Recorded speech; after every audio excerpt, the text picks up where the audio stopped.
May mga pagkakataon na may taong magsasabi sa'yo, "Bakit hindi ka maghanap ng trabaho? Bakit di mo gawin ito? Bakit di mo subukan yun?" At minsan, ang hirap sagutin dahil ang totoo, hindi nila alam ang buong kwento mo. Hindi nila alam kung ilang gabi kang nag-iisip. Hindi nila alam kung anong pinagdadaanan mo. Hindi nila alam kung anong mga desisyon ang pinagdarasal mo. At higit sa lahat, hindi nila alam kung ano ang ginagawa ng Diyos sa buhay mo.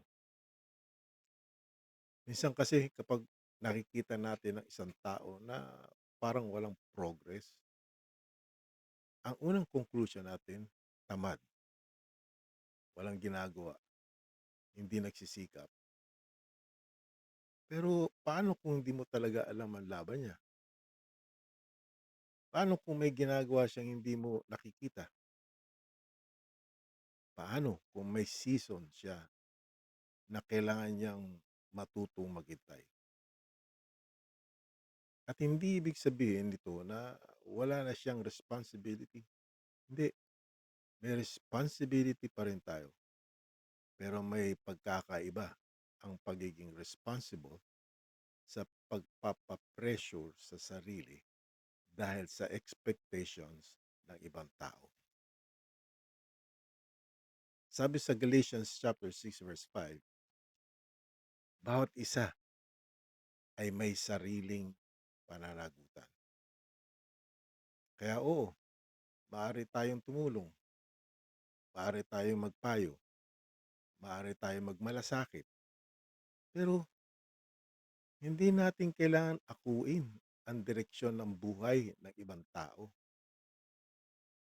dahil hindi mo alam ang buong kwento niya.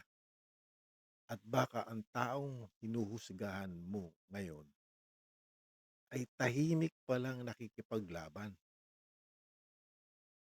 Kaya bago tayo magsabi ng dapat ganito ang gawin mo, huminto muna tayo, makinig,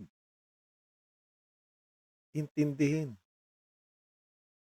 At kung hindi natin alam ang buong kwento, matutong magbigay ng space para sa Diyos.